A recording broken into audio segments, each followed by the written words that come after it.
নমস্কার সুপ্রিয় দর্শক শ্রোতা সকলকেই স্বাগত হিন্দু লাইভস ম্যাটার ইউটিউব চ্যানেলে। দর্শক, বিশ্বব্যাপী সনাতন ধর্মাবলম্বীরা এই মুহূর্তে দুর্গাপূজা উদযাপন করতেছে সারা বিশ্বব্যাপী। আপনাদের সকলকে শারদীয় শুভেচ্ছা। দর্শক, আমাদের যখন বিভিন্ন ধর্মীয় আচার অনুষ্ঠান থাকে তখনই আমরা দেখতে পাই যে চারিদিকে নানান রকম বিপত্তি সৃষ্টি করে একটা দল।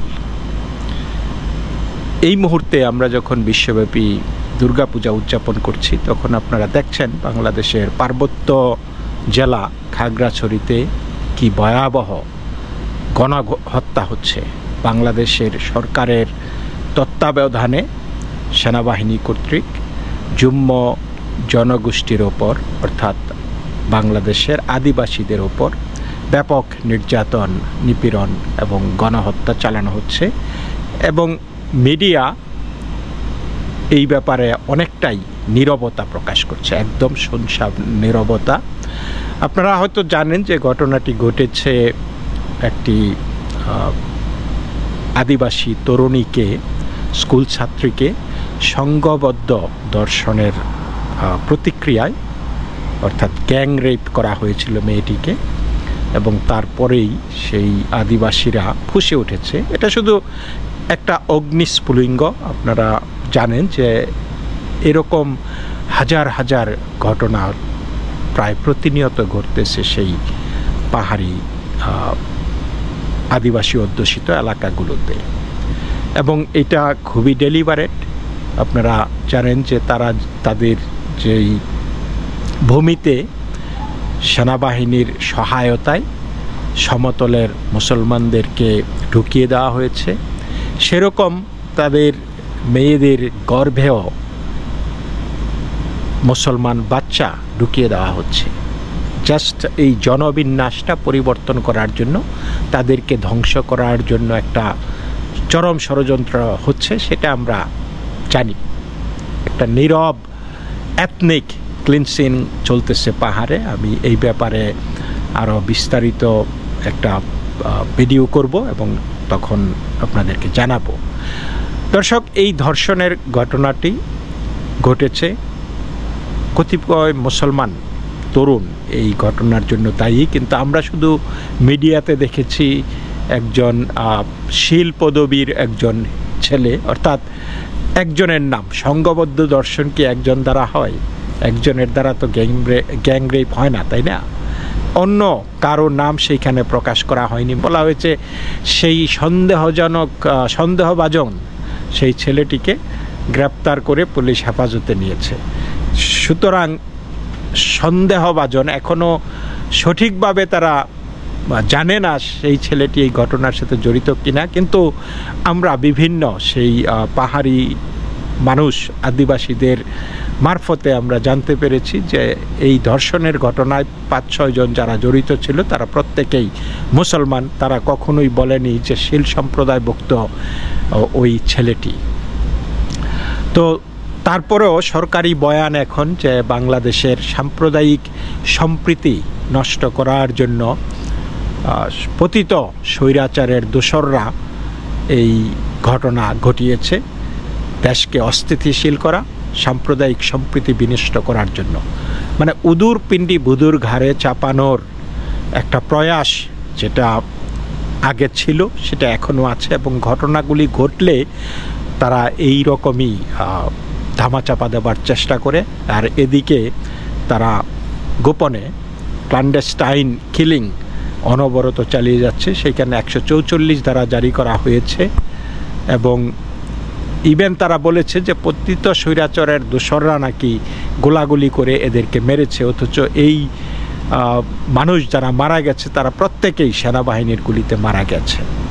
তো দর্শক, আমাদের হৃদয় খুব ভারাক্রান্ত, বেদনা বিধুর এই অবস্থায় আমরা দুর্গাপূজা পালন করছি। সুতরাং এই মুহূর্তে আমি এই ভিডিওটা দুর্গাপূজা নিয়েই করছি। দেশে এবং বিদেশে সারা বিশ্বব্যাপী যেই দুর্গাপূজা চলছে সেটা নিয়ে এবং সেই দুর্গাপূজায় কী ঘটছে স্পেসিফিক্যালি সেটা নিয়েই আজকের এই ভিডিওটা। তার আগে আমি আপনাদেরকে দেখাই যে কানাডার টরন্টোতে কীরকম দুর্গাপূজা হচ্ছে। ওম মহিষগ্নি মহামায়ে চামুণ্ডে মুন্ডমালিনী আয়ু আরোগ্য বিজয়ং দেহি দেবী নমস্তুতে। ওম সৃষ্টিস্থিতি বিনাশানং শক্তিভূতে সনাতনী গুণাশ্রয়ে গুণময়ে নারায়ণী নমস্তুতে। এষ সচন্দন পুষ্প বিল্লপত্রাঞ্জলি। ওম দক্ষযজ্ঞ বিনাশিন্যৈ মহাঘোরায় যোগিনী কোটি পরিবৃতায় ভদ্রকাল্যৈ রিং ওম দুম দুর্গায় নমঃ। এই পূজাটা হচ্ছে কানাডার টরন্টোতে Bangladesh Canada Hindu cultural society এবং বাংলাদেশ কানাডা হিন্দু মন্দিরের উদ্যোগে। এই জায়গাটা বেশ সুপরিসর এবং এইখানেই সবচাইতে বেশি মানুষের সমাগম হয়। কানাডার মধ্যে হিন্দুদের মধ্যে একটা দারুণ সম্প্রীতি আছে, সবাই সব পূজায় যায়। আমি দেখেছি বিভিন্ন জায়গার উত্তর আমেরিকার বিভিন্ন শহরে খুব রেশারেশি পূজা বা যে কোনো কিছু নিয়ে। এইখানে সেই রকম না, এখানে সবাই সব জায়গায় যায়, বাট এই পূজাটাতে একটু বেশি মানুষের সমাগম ঘটে কারণ এখানে আলাদা মন্দির, আলাদা প্রসাদের ব্যবস্থা এবং আলাদা সাংস্কৃতিক অনুষ্ঠানের জায়গা আছে এবং আশেপাশে একটা বিস্তীর্ণ এলাকা আছে যেখানে স্বাচ্ছন্দ্যে ঘোরাফেরা করা যায়। সো এই পূজাটাই মোটামুটি বড় পূজা আমি বলবো আর কি।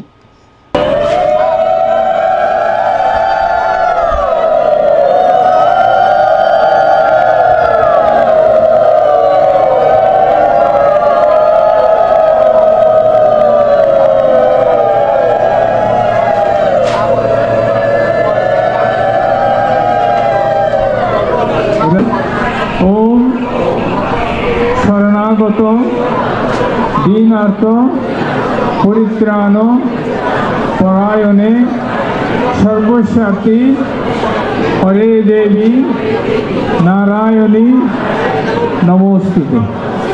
ওম সর্বমঙ্গল মঙ্গলে শিবে সর্বার্থ সাধিকে শরণ্যে ত্রম্বকে গৌরী নারায়ণী নমস্তুতে। या देवी सर्वभूतेषु मातृरूपेण संस्थिता नमस्तस्यै नमस्तस्यै नमस्तस्यै नमो नमः। ओम ह्रीं दुर्गायै नमः। সকলে কল্যাণ হোক, সকলে ভালো থাকেন, পূজার আনন্দে থাকেন, সবাইকে নিয়ে মন্দিরে আসুন। এই পূজাটা টরন্টো দুর্গাবাড়ির পূজা। খুবই একটা আত্মিক পরিবেশে অমায়িক একটা সুন্দর সাত্ত্বিকভাবে এই পূজাটা তারা করে। বেশ অনেক এখানে ডেডিকেটেড মানুষ আছে। তাদের বিশেষত্ব হলো দশমীর অনুষ্ঠানটি এত সুন্দর, এত জাঁকজমক হয়, আনবিলিভেবল। আপনারা যখন দুর্গাপূজা উপলক্ষে কেউ টরন্টোতে আসেন তাহলে তাদের দশমীর দিনের বিজয়ার যে অনুষ্ঠানটা সেইখানে অবশ্যই থাকবে। ওম বিষ্ণু ওম বিষ্ণু ওম বিষ্ণু ওম তৎ বিষ্ণু পরমং পদং পশ্যন্তে সূরয় দেবীব চক্ষুরসুখম। ওম অপবিত্র পবিত্র বা সর্ব বস্তানাং গতঃ পিবা যশ্বরণ্য কুণ্ডলিকাক্ষ স বজ্রমন্তর সূচি। ওম হরি ওম হরি ওম হরি। আমি তিনবার অঞ্জলির মন্ত্র পাঠ করব। আপনারা সবাই অঞ্জলির মন্ত্র তিনবার পাঠ করার পর এরপরে ফুলগুলি কেউ ছুঁড়ে ফেলাবেন।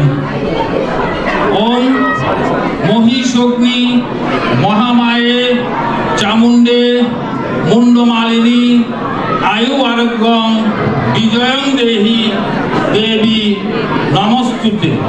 ओम जयंती मंगलाकाली भद्रकाली कपालिनी दुर्गा शिवा क्षमाधात्री साहा सदा नमस्तुते। एषो सचंदन पुष्प बिल्लपत्रांजलि ओम दक्ष यज्ञ विनाशिन्यै महागोरायै যোগিনী কোটি পরিবৃত্তায় ভদ্রকাল্যই ওম হিং দুর্গায় নমঃ। যাই হোক দর্শক, আমি বলেছিলাম যে আমাদের পূজা পার্বণ এলেই নানান রকম ফ্যাসাদ তৈরি হয়, নানান রকম বিপত্তি ঘটে আর কি। তো এইবারও তার ব্যতিক্রম নয়। আমরা পূজার আগে আগে দেখেছি বিভিন্ন জায়গায় দাবি তুলেছিল আমাদের মমিন ভাইয়েরা, তারা হঠাৎ করে মুসলমান হয়ে গেছে। আবহমান কাল ধরে বাংলাদেশে এই শারদীয় উৎসব বা বিভিন্ন পূজা পার্বণ হয়ে আসছে। ধর্ম যার যার উৎসব, সবার এই বাণীতে মুগ্ধ হয়ে হিন্দু মুসলমান বৌদ্ধ খ্রিস্টান একাকার হয়ে সবাই এই পূজার উৎসবে মেতে উঠত, তাই না?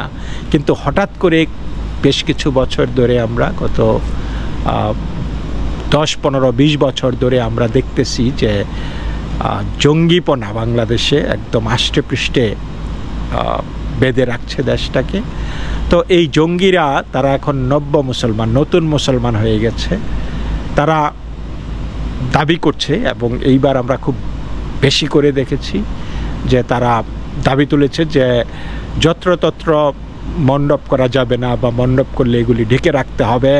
কারণ হলো তারা তাদের মসজিদে যাবার বা মসজিদ থেকে ফিরে আসার পথে তারা প্রতিমা দেখতে চায় না। তারা হিন্দুরা হিন্দুদের পূজা করুক, কিন্তু তারা যাতে না দেখে, তাহলে এই প্রতিমা ঢেকে রাখতে হবে। তো আমরা যদি সেটা বলি যে প্রতিমা ঢেকে না রেখে আপনারা যদি নিজেরা পুরুষরা এখন বোরকা পরা শুরু করেন, বোরকা পরে ওর দিকে না তাকাইলেই হয়, আপনাদের মতোরা আপনারা মসজিদে গেলেন, মসজিদ থেকে নামাজ শেষে ফিরে আসলেন, তাহলে তো আপনাদের আর মন্দির দর্শন হয় না, প্রতিমা দর্শন হয় না। আমরা তো চাইও না যে আপনারা প্রতিমা দেখুন বা মণ্ডপে আসুন, কারণ মণ্ডপে আসার উদ্দেশ্য থাকে আপনাদের একটাই, যে প্রতিমা ভাঙ্গা। কারণ আপনাদের কথা তো সেইটাই যে আমরা মন্দির ভাঙতে এসেছি, গড়তে নয়। এইটাই কিন্তু আপনাদের মন মানসিকতায় একদম গেঁথে আছে, তাই না? তারপর আমরা দেখেছি যে বেশ কিছু ছাত্রী তারা দাবি তুলেছে যে তারা দুর্গাপূজার ছুটি চায় না। এই দুর্গাপূজার ছুটি তাদের জন্য গুনাহ, দুর্গাপূজা দিয়ে তারা কি করবে, এই ছুটি জায়েজ না তাদের জন্য, তাদের যাতে এই ছুটি না দেওয়া হয়।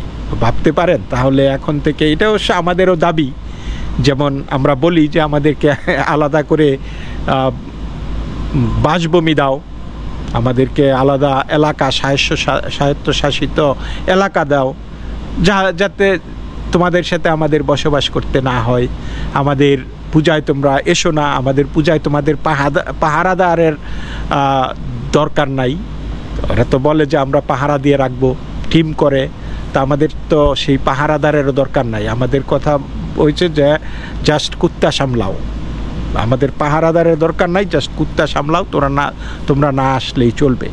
তো এই যে এইরকম উদ্ভট দাবি যে আমাদের পূজায় তাদের ছুটির দরকার নাই, তারা কেন পড়াশোনা নষ্ট করবে, তাদের ডিস্টার্ব হবে, তারা তো এই ছুটি চায় না। তাহলে মানে এই তাদের মন মানসিকতা কতটুকু সংকীর্ণ, এটা কিন্তু এতে প্রমাণ হয়ে যায় যে এই যে একটা প্লুরালিস্টিক সোসাইটিতে থাকার জন্য যেই মানসিকতা প্রয়োজন, যেই ওপেন মাইন্ডেডনেস দরকার, ওপেননেস দরকার, যেই টলারেন্স দরকার, সেই জিনিসটাই তারা জানে না। তারা হইছে একটা ইউনিফর্ম সোসাইটিতে থাকতে চায় বা থেকে অভ্যস্ত, এবং এইখানে যেই বহুত্ববাদ, এই জিনিসটার ধারণাই তাদের কাছে স্পষ্ট নয়, তারা এটা বুঝেও না। সুতরাং তারা বলছে যে এই দুর্গাপূজার ছুটি দিয়ে আমরা কি করিব, আমাদের দুর্গাপূজার দরকার নাই। আবার এই এইটা গেল পূজার আগের বিষয়গুলি। এখন পূজার সময় শুরু হয়েছে যে কেন অসুরের দাড়ি, লম্বা লম্বা দাড়ি, লম্বা চুল, কদর্য চেহারা এগুলি কেন থাকবে। এই কিছু কিছু জায়গায় শুনেছি যে তারা গিয়ে চুল বা দাড়ি কেটে ফেলেছে, লম্বা লম্বা দাড়ি চুল কেটে ফেলাইছে অসুরের শরীর থেকে। তারপরে আরও এরকম পাপ ঢেকে রেখেছে, প্রতিমাকে ঢেকে রাখার দাবি জানিয়েছে। তো দর্শক, এই দুর্গা পূজা এটা কিন্তু আবহমান কাল ধরে চলতেছে, এটা আজকের না, হাজার হাজার বছরের সংস্কৃতি। এবং হঠাৎ করে তারা এখন, যেহেতু বাংলাদেশ এখন নব্য তালিবান হয়ে গেছে, আপনারা জানেন যে কিছুদিন আগে বাংলাদেশের বিশিষ্ট আলেম ওলামারা আফগানিস্তানে ঘুরে এসেছে। এবং সম্প্রতি আপনারা দেখেছেন তারা তো বলে যে বাংলাদেশ নাকি এই বিশেষ করে ইউনুসের বাংলাদেশ, সে নাকি সংখ্যালঘুরা খুব নিরাপদে আছে। অথচ আপনারা দেখেছেন গতকালকে পাকিস্তানে এই খাইবার পাখতুনখোয়া প্রদেশে এক মুসলমান ছেলে, বাংলাদেশের এক মুসলিম ছেলে মাত্র মাস 6 আগে গিয়েছে, বাড়ি থেকে সে গিয়েছে দুবাইয়ের কথা বলে, আসলে সেইখানে ওই তেহরিকি তালিবান পাকিস্তান টিটিপির হয়ে যুদ্ধরত অবস্থায় সেইখানে মারা গেছে। তো এরকম কত এই দুবাই গামী বাংলাদেশি জনগণ যে সেই তালিবান আফগানিস্তান পাকিস্তানে পড়ে আছে, যুদ্ধ করতেছে, জেহাদে অংশ নিতেছে, এটার ইয়ত্তা নাই। তবে Bangladesh already this has become a Taliban country, এবং এগুলি এত বেশি বলে কইও লাভ নাই। তবে এই হলো বাংলাদেশের মানে মাইন্ডসেট। আমরা দেখেছি গত 2016 সালের জুলাই মাসে যেই ছেলেপুলেরা হলি আর্টিসান ঘটিয়েছিল, তারা কিন্তু খুব উচ্চবিত্ত শিক্ষিত শ্রেণীর শিক্ষিত পরিবারের সন্তান, কিন্তু তারা আপাদমস্তক জঙ্গি ছিল। তো সেই জঙ্গিরাই আজকে বলতেছে যে না, আমাদের এই অসুরের কেন এই মাথার চুল দাড়ি এত লম্বা লম্বা হবে, এগুলি থাকা যাবে না, এগুলি মুসলমানরা ব্যঙ্গাত্মকভাবে প্রকাশের জন্য তারা এগুলা করেছে, এটা করা যাবে না।